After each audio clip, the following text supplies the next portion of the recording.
All right, welcome back, everybody. It's me, Dr. KSD, And me, and I have company POD. today. How you gonna talk? You Oh, gotta wait oh, till you get oh. introduced. You see, he already trying to take over. All right, start over. So, Just trying to take over. But here is my other half. You know, people like to say my better half. yep. It's my other half. I don't know about my better half. I'm still trying to figure out why my picture not up there. Do you have a picture, Nope. man? All right. It's me, Dr. KSD. Welcome back to the Purpose for Greatness podcast. This is episode number 4, All right. entitled Two is Better Than One. Ecclesiastes chapter 4, verses 9 through 12, I think, says two is better than one because if one falls down, the other can pick him up. And I love it. Actually, let's just read. Let's read the Ecclesiastes, actually. Ecclesiastes chapter 4, starting at verse 9, says, Two are better than one because they have a good return for their labor. If either of them falls down, one can help the other up. But pity anyone who falls and has no one to help them up. Also, if two lie down together, they will keep warm. But how can one keep warm alone? Though only one may be overpowered, two can defend themselves. A cord of 3 strands is not quickly broken. And just in case you're wondering where the 3 came from, it's me, it's him, and it's the big man above. That's right. Ecclesiastes chapter 4, verses 9 through 12. Two is better than one. So I wanted to do this podcast episode because a lot of people would tell me, and I don't know if they tell you the same thing, that they are surprised that our marriage lasted after Papa went to heaven. I Oh, was hearing that a little bit at the yeah, beginning. A lot of people said that, just make sure you hold on tight to your wife. And because a lot of times people, when a tragic loss, like losing Papa or losing a kid, yeah. um, That's as tragic it as it gets, breaks, huh? yes, it breaks marriage up. Yeah, Yeah. yeah. So yeah, I heard the same thing, and people would also ask, "What are we doing? How do we? How did we not fall apart? How did we not end up in divorce court?" And my answer to them is always that God has always been a part of our marriage from the beginning. So that's that Yes. quarter 3. Yes. And so when things get rough, you know, when you have God in the midst of it all, and I'm not trying to sound holy roly or anything like that, but honestly, God did so much in keeping my sanity, helping me get through from one day to the next. Um, Days when I was frustrated, and he can tell you there was some days when I told him I didn't want to be here, and then there's just some days even before when I say, look, I'm going to disappear. I ain't come. You ain't gonna find me. I'm cut all my GPS off. Mm. But then when I say that, I also say, okay, Lord, but I want to come back. I don't want to stay gone. Because, I think people have the misconception that marriage is just all peaches and cream and Right. Right. hunky dory. And I hate the fact that people give off that falsity because it is a falsity. People are people, we are individuals. I am an only child. He had a whole family that he just shared stuff with. I did stuff by myself. He did it with everybody. Now, with that being said, I had only a sister. It was just us two, my mom and dad. That's a family. Well, yeah, but I mean, don't you make it seem like it was a whole bunch of us? But it wasn't a bunch of us. It was just us, But we were one of those families that was when you see them all, you know. Yeah. That's a family. Okay. That's more than most people have. Well, okay. Yeah. Yeah. You see people like that, they take it for granted. But I mean, it was just yeah, most people didn't have a daddy in the house. Okay. Well, yeah. You You're know, right. You're right. You're right. You're right that's about that. all. So, Again, she's right. well, ooh, you're gonna have to come on here more often because you don't say that a lot. Anyway, so we wanted to come on and just talk about just our journey and the importance of two being better than one, especially during the holidays, because holidays can be pretty hard just in general, especially if you don't have anybody to share your holidays with. We're living in a day now where families are torn apart. You have so many different views on life and principles and ideals, and many families are feuding about little things as Yes. well, big things Yes. and little things. And so many people may find themselves alone, but it's not good to be alone, because see, when you are alone, that's when the devil that's when the devil gets you. That's when the devil will push you in a corner and he will tell you all kind of lies. You're not good enough. Nobody wants you. Nobody likes you. You never were really in the family. They always had you as an outcast. All kind of lies. That's why two is better than one, because when the devil starts feeding you all kind of negativity, you need to have somebody there letting you remember, making you remember. That's a lie. What you mean? What you mean you can't make it? Yes, you can make it. You're stronger than you think. What you think about that? Yeah, you're right. You're Mm, right. I'm not a big talker, y'all, but she is right he is a because the big talker. devil, people just come and they try to break up something that's good. A lot of people, especially a marriage, they come with all Mhm. kind of negative talk on both ends. You know, the male and the female. They don't. A lot of family members don't like to see you happy. Don't like to see you successful. That's true.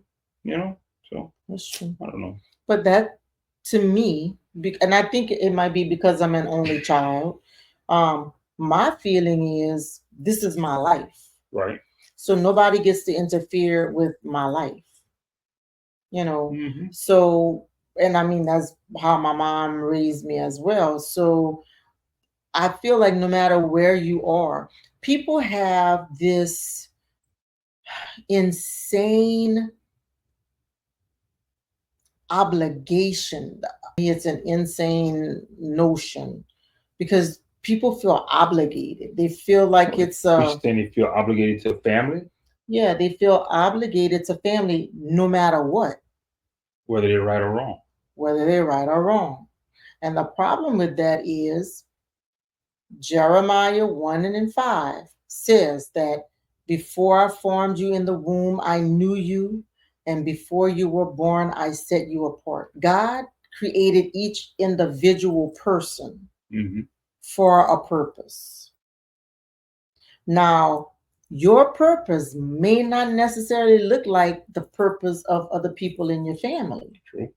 But if you allow your family to influence what God has put in your heart and what God has given you a desire for, then you miss the whole purpose because you're allowing your family to dictate how you move and what you do.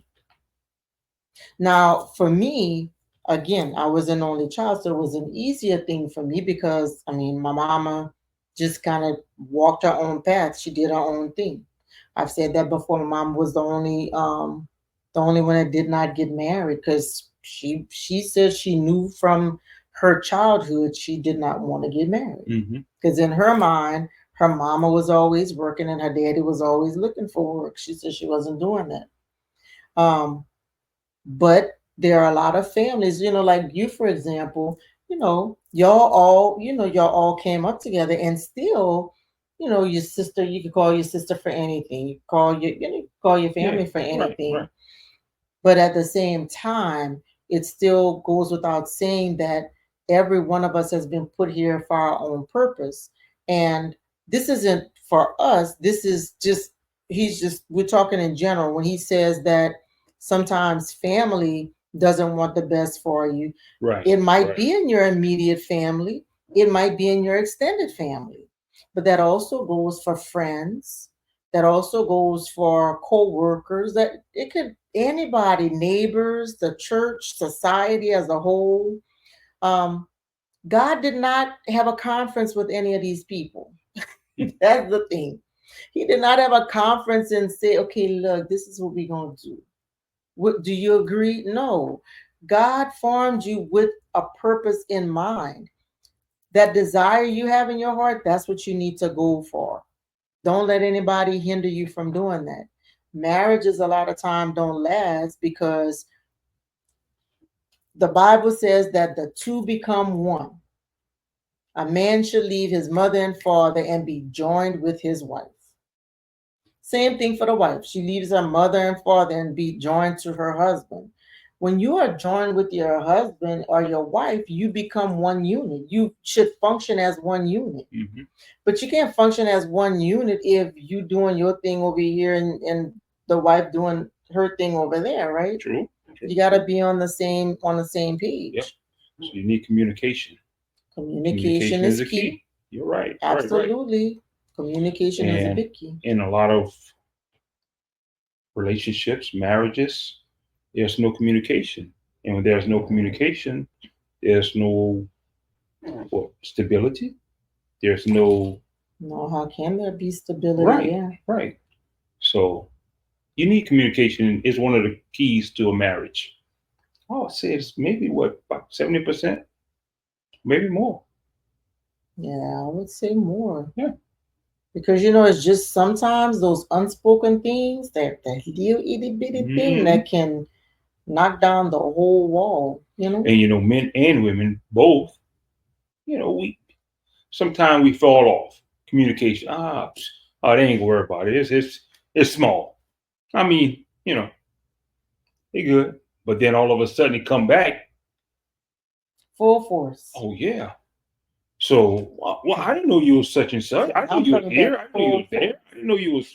And then all of a sudden, now you can't sleep at night. You know, because you didn't communicate. For those of y'all who think he trying to throw a little shade, yeah, he trying to throw a shade, but I can tell you right now, I Hey, but communicated. that's for another time. I communicated. Whenever I come back on, we're gonna talk about it. But I'm just getting that out. I communicated. Oh, she do. She really He do. just thought he was just going to ignore it and it was just going to disappear, but nothing is disappearing until we have talked it out. Yeah, yeah. So you would think after 17 years he would understand that. Well, I understand it now. I'm glad you do. But I like to sleep at night.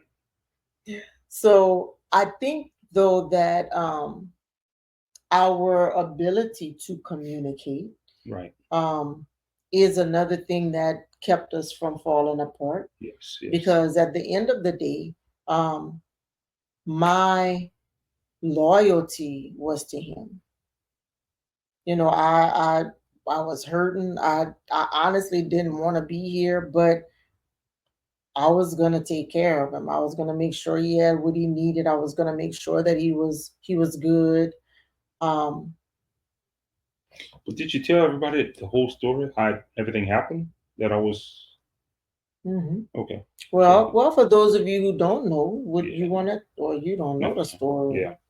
I mean, being I was in the hospital and Yeah. all this stuff like that.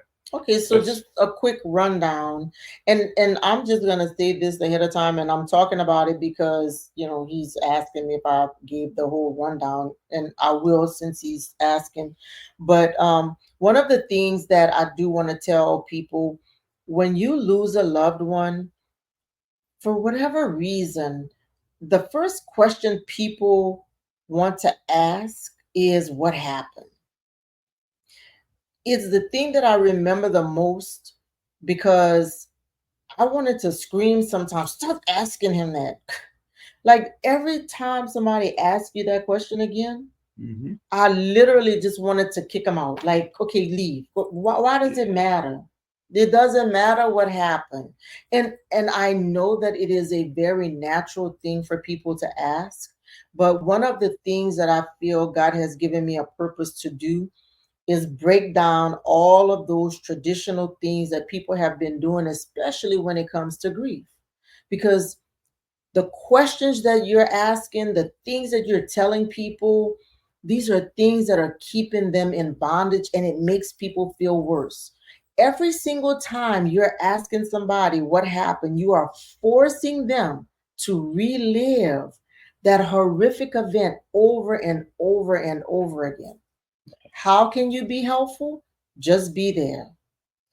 Cook for them, clean for them, take care of whatever errands you see need to be taken care of.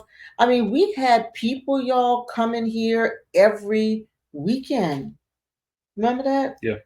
I Yeah. mean, our neighbors are the bomb.com. Yeah. Oh They my took care of us. goodness. They really did. Our neighbors took such good care of us. Carl, Mm-hmm. David O came.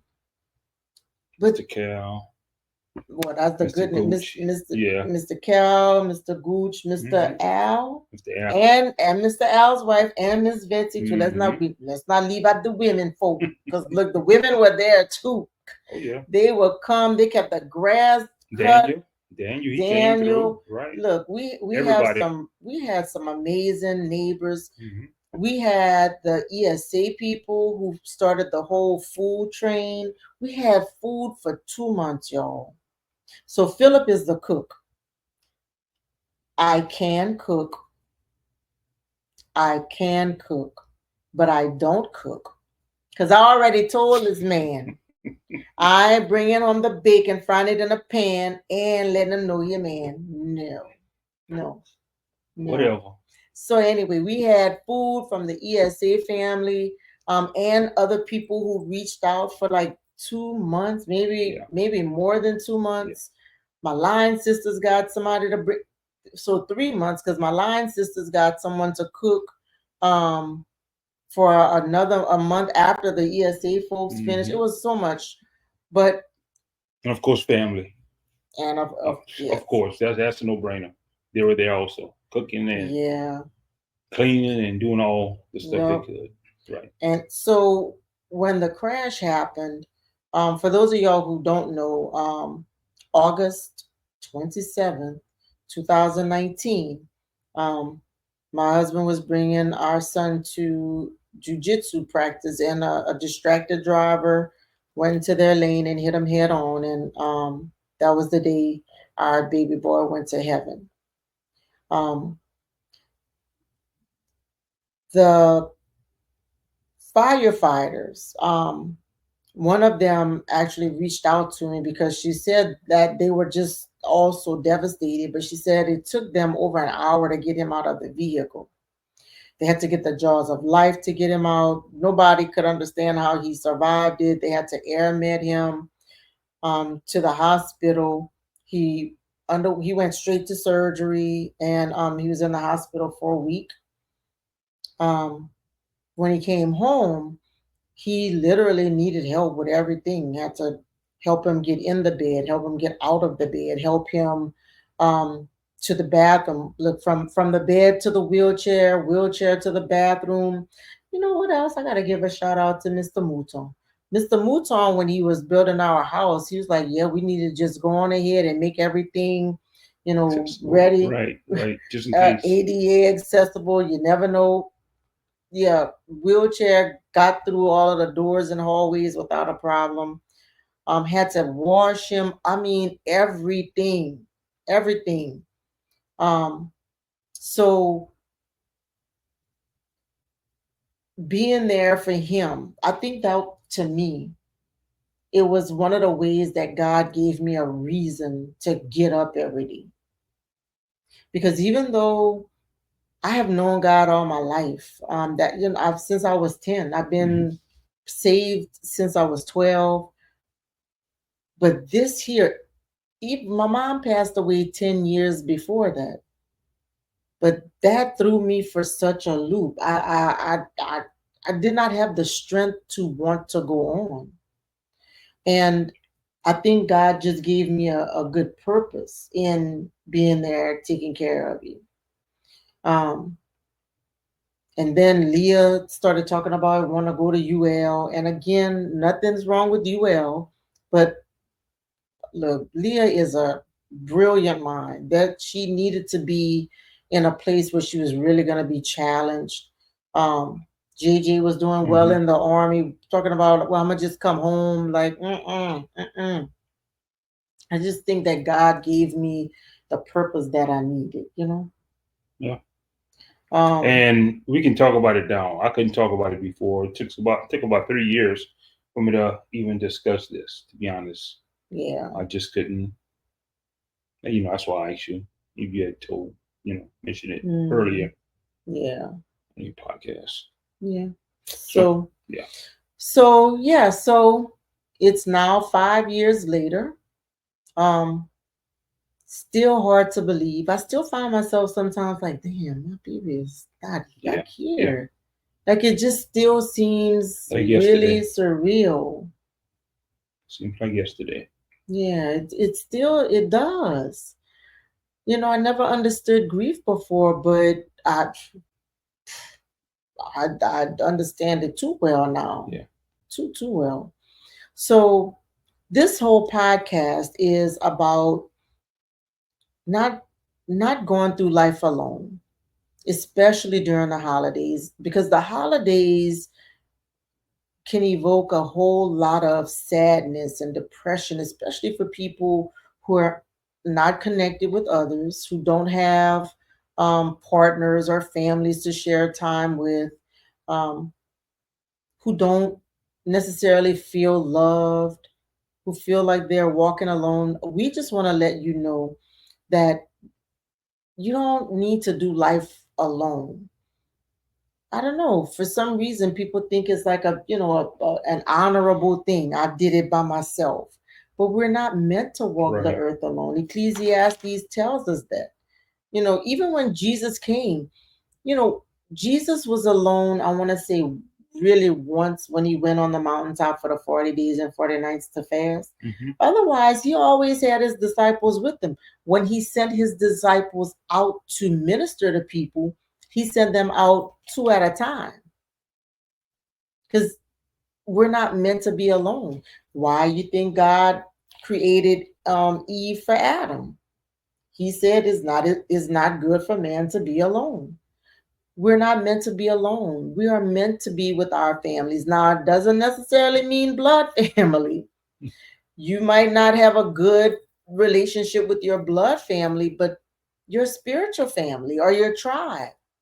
I get a lot of people who, because it's not family, why my mom couldn't be like, why my dad couldn't be like that. Don't miss out on sharing great quality time with anybody who loves you. It does not have to be blood. That nowhere does it say you have to be with blood relatives. Just find people who love you and care about you and accept you for you. What you think about it? It's good. That is good. All right. So I have some questions for my hubby here. Did you say your name? I think you said your name. I think we just started to, and don't fix your face like that because I think you butted in and I think you got me I hard. threw you off. I threw you off. Okay. Because I wasn't introduced. So this is Mr. Phillip Dautrieve Jr. Yep. Papa's dad. Papa was the third, as y'all know. So Mr. Phillip, let's see. Tell me. Hold up. Okay. All right, now I'm ready. Don't ask me no crazy questions because I'm gonna give you some crazy answers. Fix it, Lord. All right. Fix it. I'm not even supposed to be here, y'all. I'm supposed to be sleeping at this time. But hey, I am here. I'm supporting because that's what husbands do. So what you got, baby? Give it to me. Fix it, Lord. All right. So, so how about this? Would you like to introduce the people to Papa?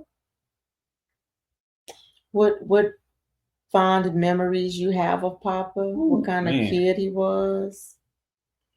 Papa was a class act. He was he was the life of the party. Papa was one of them. He's a kid that when he showed up, trust everybody in the place would know him. Everybody, because he would make it be known. He was more like a politician. I hate to say that, He but really he was a was. politician. He was going to be a good politician. Yes, he was. Yes, he was. So he's gonna introduce himself and make everybody happy, make everybody welcome. Um, and he was just lovable, man. He was just, you know, Mm. he got it from his daddy. Look, I will not refute that at We're all. gonna talk to everybody. We're gonna make everybody at home. Everybody, Yeah, feel at home. young and old, Yes. black and white, rich and poor. Not a single soul was left out. Right. Not a Right. single one. You talked about politician. So remember, he was. I think this was must have been pre-K. Mm-hmm. Um, with Miss Sandy.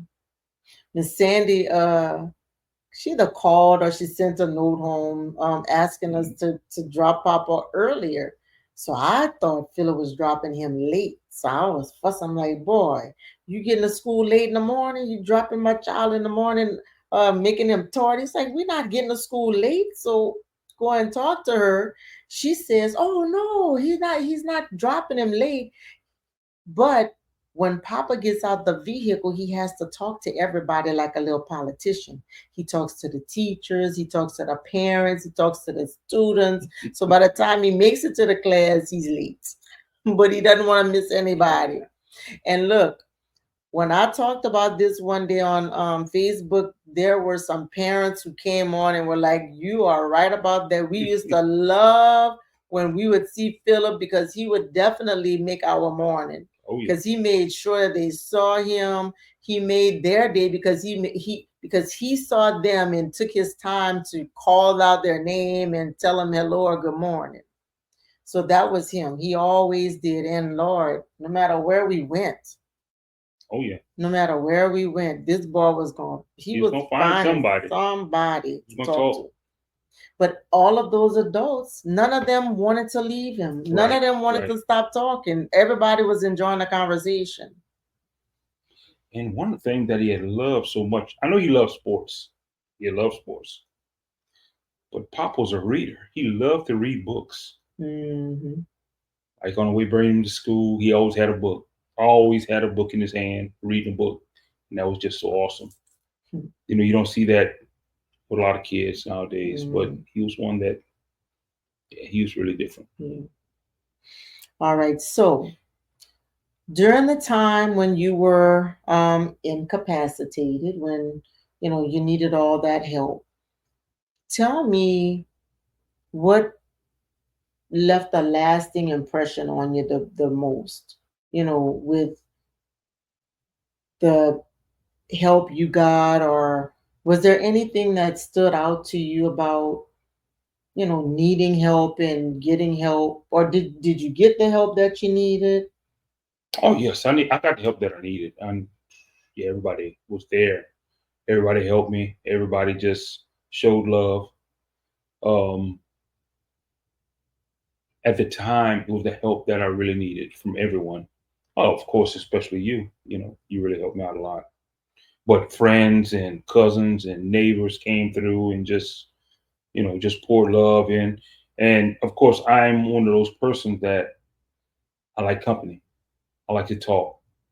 So the more I talk, it's like out of sight, out of mind. For me, that's how it was for me. Yeah. So it was, it was good. It was good. Everybody came and they helped out. Really did.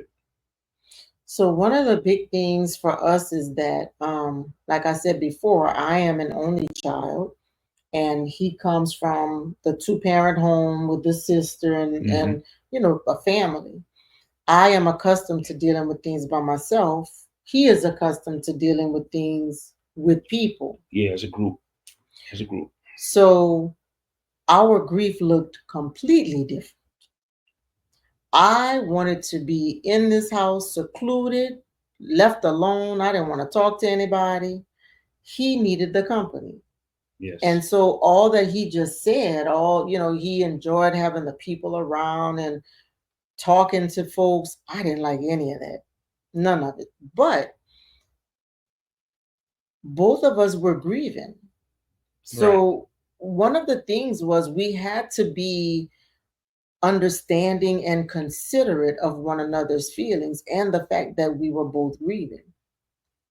I couldn't force my way on him and he couldn't force his way on me. That would have been very unfair. So what we ended up doing was, I would get him prepared in the morning, bring him in the front where he would be able to sit on the sofa and he can have all the company he wanted and I could retreat to my room. That way, both of us were pretty much satisfied in how we needed to grieve. None of us felt resentment towards the other because you're forcing me to have these people around or I'm forcing you to be in isolation. It's really important for two people who are grieving together to be respectful of one another's ways of grieving. There's no one way to grieve. There's not two ways to grieve. You grieve however it feels most comfortable and most beneficial for you. But I will absolutely tell you, as uncomfortable as it may seem sometimes to cry and express yourself, please don't let those nasty emotions stay buried here because the longer they are here unexpressed, the more toxic they become and the more likely they are to affect the rest of your life. Whether you need a counselor, somebody to walk you through it, get the help you need if you need help. Please dispel this whole notion that you don't need counselors because I think at some point in our lives, everybody needs to talk to a counselor. And if you've never talked to a counselor before, you need to talk to one because you probably got all kind of pent up stuff that you put off as that's just how I am. That's not just how you are. That's just how grief has you. What do you think about that? Well, that really helped me out a lot. Speaking to a counselor in the class that we went through, Mhm. it it helped me out. It helped me out because I was in a bad place at the time. I really was. I didn't know if I was coming or going. I didn't know if I wanted to be here or not. I just spoke about you, but I know how I was. I just lost Papa. And well, we had just lost Papa, and I was I was in a bad place. I was in a real bad place. In not thinking about the other kids. Yeah. Because we blended family, but Yeah. it was just Papa. That's all I was thinking about was him, and missing him, and going through the counseling. It really helped me out. It really did. Yeah. So that's another subject there because it was a revelation for me too. You know, grief. I am convinced now that grief is one of those things that the devil has slowly but very, very meticulously weaved into the fabric of our lives to the point that he has made it seem as though grief is necessary. Your baby is gone. You need to grieve. You can't be happy. How you gonna be happy because he's not here? So he make you feel guilty about being with the other children because that's where I was. I wanted to do stuff with the other children. I knew we should do stuff with the other children, but I was so hurt that I couldn't. Yeah. And then as time was going on, I mean, I could hear God telling me, if you don't do something, the other children are not going to have good memories with you. The other children are going to feel like you love Papa more than you love them. That's what started playing through my mind. And I'm like, I don't love Papa more than them. I just feel so hurt and shattered. But don't Don't let grief rob you of memories you can have with the people who are still here. They still deserve to have you. And we're talking about the loss of our child, but you can be grieved from anything. Right. You could have lost your job, you could have lost your home, a vehicle, you could have gotten divorced, um, A pet. you could have lost a pet, Yeah. any kind of loss. Any loss you experience in your lifetime can lead to grief. Don't allow grief to rob you of the rest of your life because that's what was happening. Grief steals your purpose, grief steals your hope. And if you don't have any hope, you're not even expecting anything to happen because hope is where we get the excitement of expectation. Hmm. But if you don't have any hope, you have no expectation of anything, all you're going to do is just wither away and die. But another thing for people who have lost loved ones, I did not want Papa's memories to die with me. Right. I want his spirit to live on forever. So I talk about him all the time. That was another thing that was different about us. I wanted Papa's picture up everywhere. I wanted to plaster the walls with his pictures. And Hmm. I was putting pictures everywhere. And I put a picture right up on our mantle. And he told me one day, I can't do it. You got to take the picture down. I don't know I if you don't. remember I that. don't. I don't remember. Oh yeah, you were like, I can't. And so I took the picture down because I have a picture on the side of my bed. It didn't need to be on the mantle. I could have been like, that's my child too. Hmm. Why I can't have, because when you go through stuff, that is not the time to be selfish. Right. Not at all. Because the devil is already putting all kind of things in your head, making you think the worst things. We don't need to add fuel to the fire. Those are the times when you need to draw near. You definitely don't want to make any emotional decisions because those emotional decisions usually are horrible decisions. So, those are some good things that I can tell you now. Those are definitely good things that held our marriage together. Hmm. Let's see.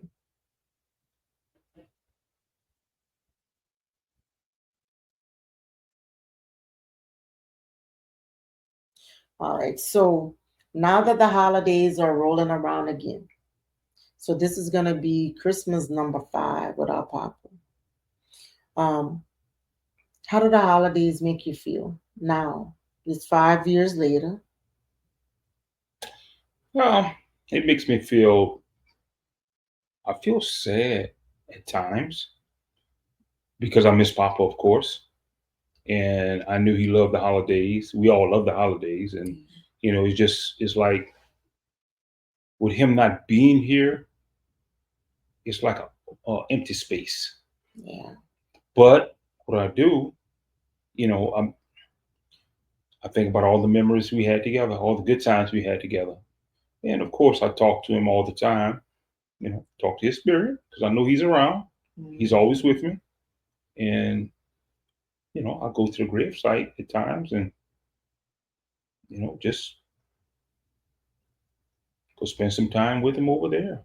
His body, because I know his spirit is around. yeah, So that's the only thing. I get sad, but then I think about the good times we had, and it perks me up. it's That good. always perks me up. Just thinking about the good times we had. Yeah, same for me. That's a wonderful thing. Every time I'm sad, I've learned to I have to cry it out because if I don't cry it out, then I feel heavy, Hmm. and that heaviness gets worse until I finally just cry it out. Um, but once I cry it out, I always follow it up with a happy memory to Right, chase that right. gloomy feeling away. Um, yeah, same for me though. I feel sad. I think I feel sad all the time. But what I realize is sadness. is something that can be made to feel better. The kids come around and I feel more energetic. alive and Right. happy. Um, and what is crazy for me is I used to tell them all the time, I can't wait till y'all all have your own house so I can have my space back. And now I prefer the kids being here because it's too quiet. Um, Man, I'm ready for them kids to go. lie. He's a lie.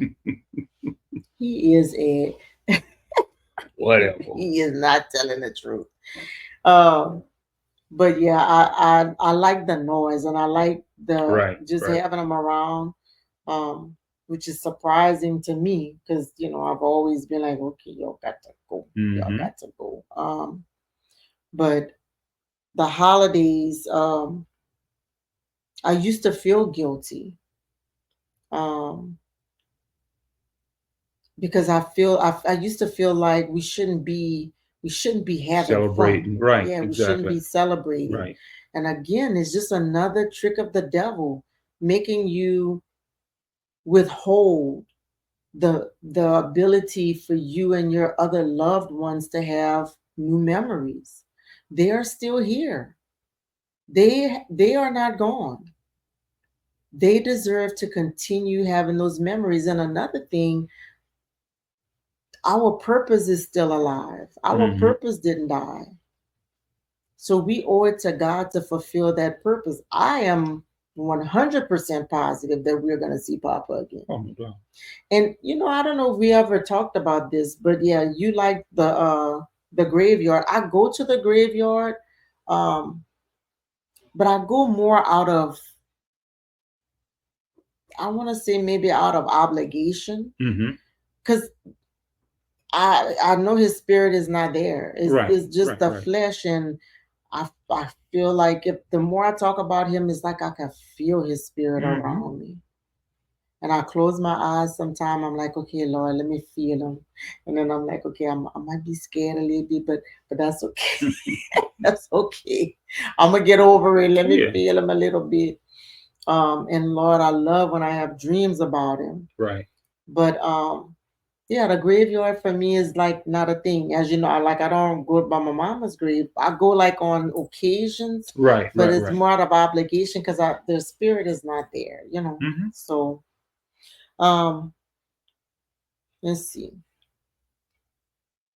What self-care practices have you found to be beneficial to manage your grief? I exercise a lot. I go to the gym. I work out a lot. I haven't been doing it lately. A lot. Because football season is over, and for me, that is. He is a referee. Yes, and I'm about to start back again because baseball season is starting back. So gotta get myself in some kind of shape. And me and Papa used to work out together. Oh yeah, he loved working out with his daddy, boy. That's one of the things that keeps me motivated. So I had a big problem with him going back to referee. So how long you been refereeing? Like 27 years, 25, 26 years. So he had 2 knee surgeries and he had a neck surgery. And the damage to his cervical spine was so high up that it literally could have damaged his brainstem. It could have paralyzed him. Could have affected his ability to breathe. But we had Dr. Jason Cormier who got him right. But still, this is operated on. I did not want him to go back to referee. Every time he goes, I am, well, not anymore. When he first started refereeing, I was really concerned, and I didn't want him to. I probably expressed that to you that I did not want him to because. So he's an umpire. The umpire is across from the quarterback in the center. So he's like right in the midst of things. So it's easy for him to get knocked down, Now, y'all, run I can't over. explain this, but she's doing a good job, so I'm gonna let her Oh, continue. I'm so go on ahead. No, I'm messing. I'm saying it from my perspective. All right, go. And so for me, it's worrisome that he could at any point get run over, knocked down by these young boys with these big shoulder pads on, and all it takes is for him to fall the wrong way for something to happen. Except him just being home was making him more depressed. So he was already depressed about not being able to cut the grass and do this, that, and the other that he was doing before. I didn't want to take the refereeing away from him, so all I could do was put it in God's hands, and God has kept him safe for I don't know how long you've been refereeing again. 2 years. Yes. 2 years, and I am worried, but not like I was initially. Nah, I just say a prayer. Okay, Lord, God's got it in his hands, because at the end of the day, we have to be able to live a good quality of life. There's no reason for me to insist he be home where he's safe and then he's withering away because he's depressed. That wasn't going to work either. So, right. Yeah. So self-care for me is just closing myself in this room, away from the noise, watching television, I will binge watch or something like that, and do paperwork. No, I'm not doing paperwork if I'm doing not for self-care. Man, that's your self-care. You always doing paperwork. Not for self-care. Or else on the phone. No, no, not that is not true. No. I'm not even, my phone might be ringing and I'm not gonna look at it. Yeah. What advice would you offer to other bereaved parents, especially couples who are struggling to survive the holidays without their child? Seek counseling. Seek counseling. It really helps. When you missing your child, missing your loved one, go into a room, a dark room, or go any room with no noise, close your eyes, and just think about your child. Think about your loved one. Think about the good times you had with him. And I guarantee he's going to bring a smile to your face. And that's what I do. I just go in the room and close my eyes and think about all the great times we had together, especially during the holidays. And it brings a smile. Sometimes it brings a tear. But for the most part, it brings a smile to my face, and I feel a lot better. Mm-hmm. That's what I agree. I also want to add that if you do feel like there's tension rising up, go to your separate corners of the house. Right. Not outside the house.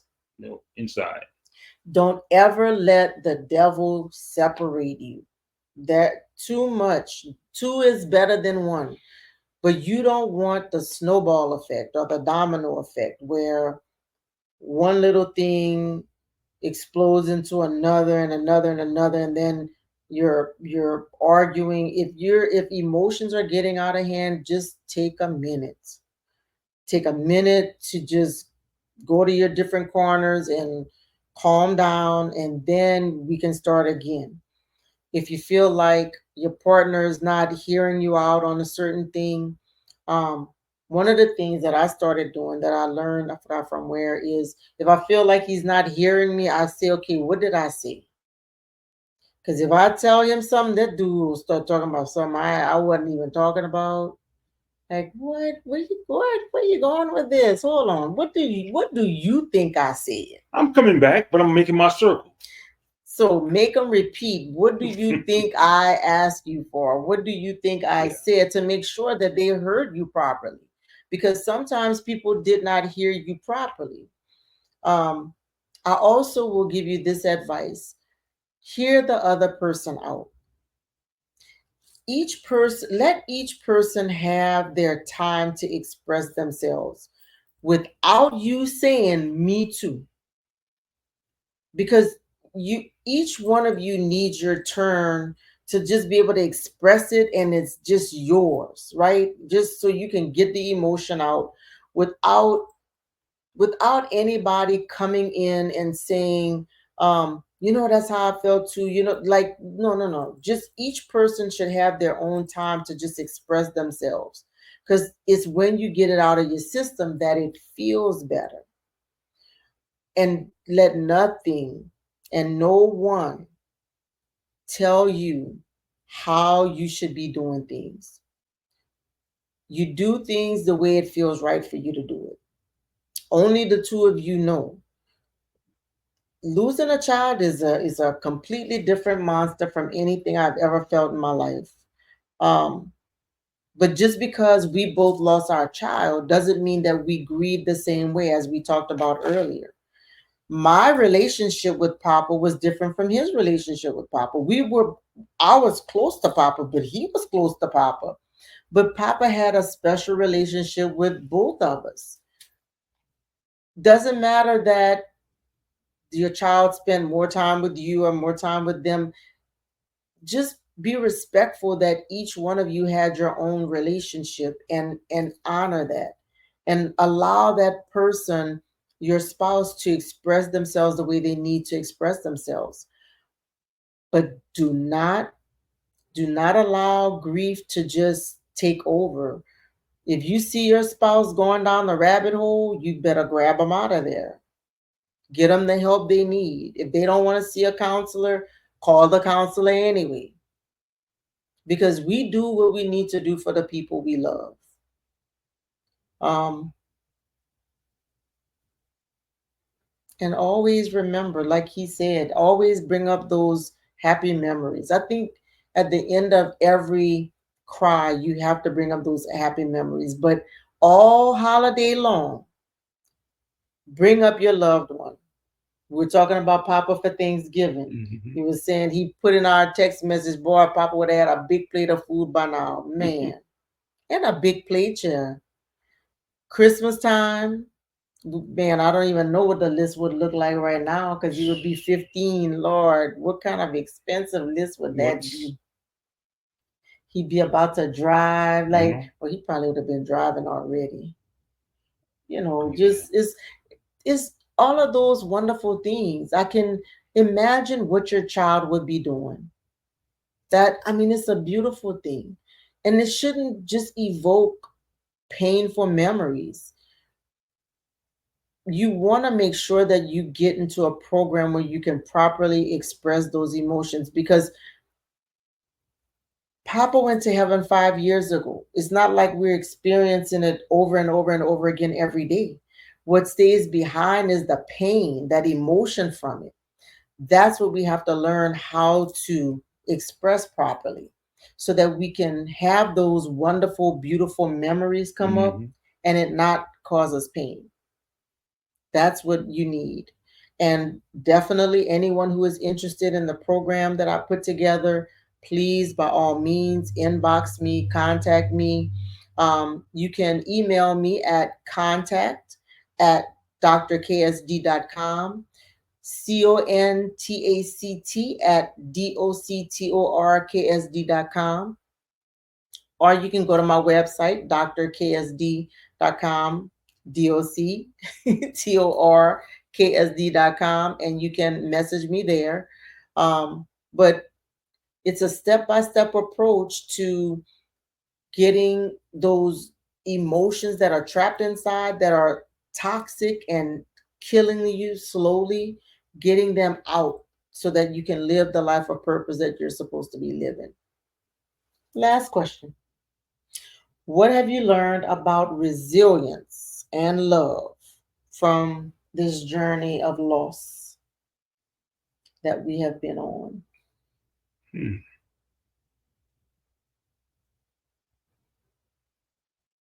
Just stay close.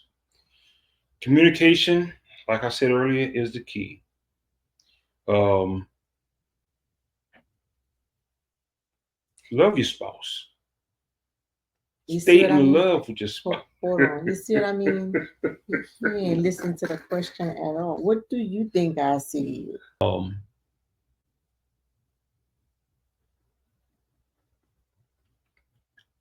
It's gonna be some hard days, gonna be some hard times, but always remember, like I said, to love on each other and stay as one. What I have learned about resilience and love is that love can truly conquer anything.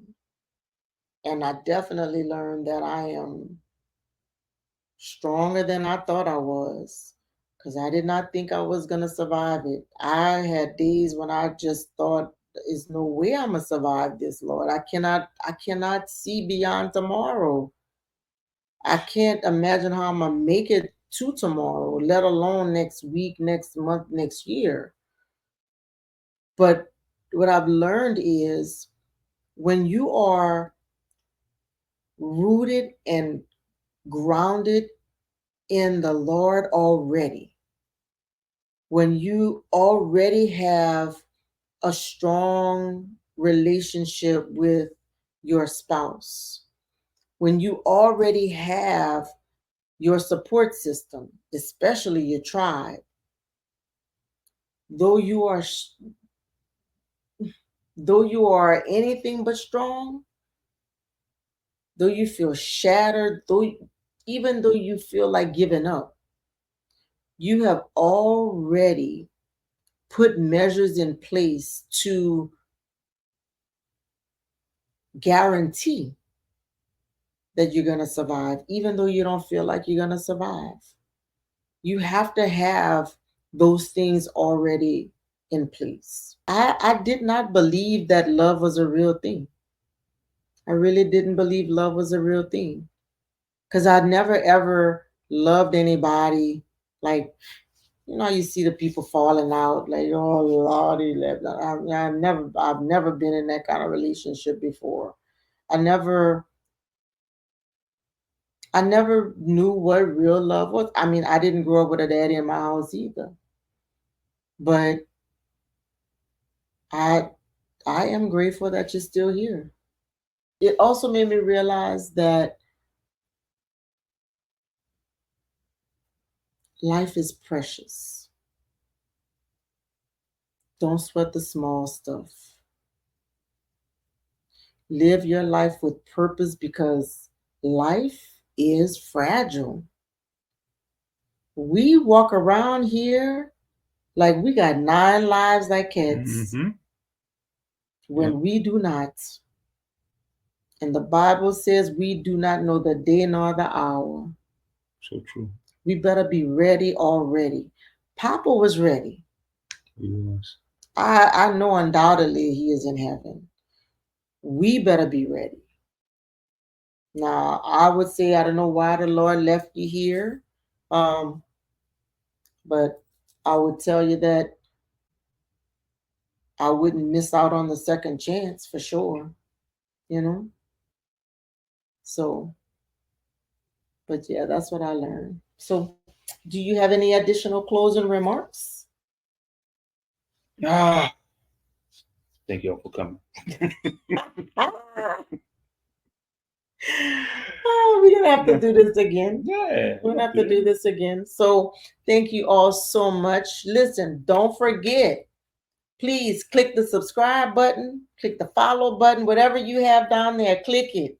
But don't just click it, click like, leave us a comment, let us know what you thought about the episode. Let us know if you want us to come back and do something else together, if there's a specific topic you want us to talk about. And by all means, share, share, share, share, share. Share with other couples that you know have lost kids, or even individuals who have lost kids. Just share with people so that we can get rid of all of these horrible things that have been passed down from generation to generation that have been holding people hostage and keeping them in bondage. My feeling right now is grief does not get to win. Every one of us has a purpose. We are to live life with purpose on Purpose. purpose. That's how God wants us to live. And if God still has you here walking this earth, it's because you're meant to impact lives. Don't give up. Don't let grief rob you of the rest of your life. Don't let grief rob you of your purpose. Because this is how the devil wins. If I stop, none of you would be hearing us right now. None of you would be impacted. Imagine how what you're hearing right now is impacting your life and how it's helping you to move forward and do better. What if you never heard those words? That's what the devil is after. The devil is trying to steal our purpose so that we don't impact lives, because if we don't reach people, they may not ever understand what salvation is. So live your life with purpose. And remember that it's not just for us. Our purpose is not for us. Our purpose is for the people we're meant to impact. Don't miss out on impacting lives because the devil has you stuck in a grief pit. We were not meant to be in grief. We can be sad, but we should not be in grief. So thank you So true. again. Thank you, Yeah. honey. Thank you. Thank you for letting me come on here and Mm-hmm. showing my face.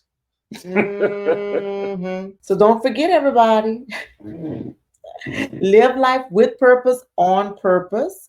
And look, we have another set of teas that you can get from the merch, from the merchandise place, as well as the book and the 21-day journal. So if you go to the merchandise, the doctorksdevolved.com, you can find all of our merchandise there. The book and the journal are also available on Amazon. They are both live now. And enjoy the holidays. Happy holidays to each and every one of you. I pray that you will fight to get out of that bed and go and visit some family members, whether it's your blood relatives or your spiritual family. Do not spend the holidays alone. Find the people who love you and care about you and spend the time with them, because you are not meant to live this life alone. Two is better than one. All right, everybody. Peace.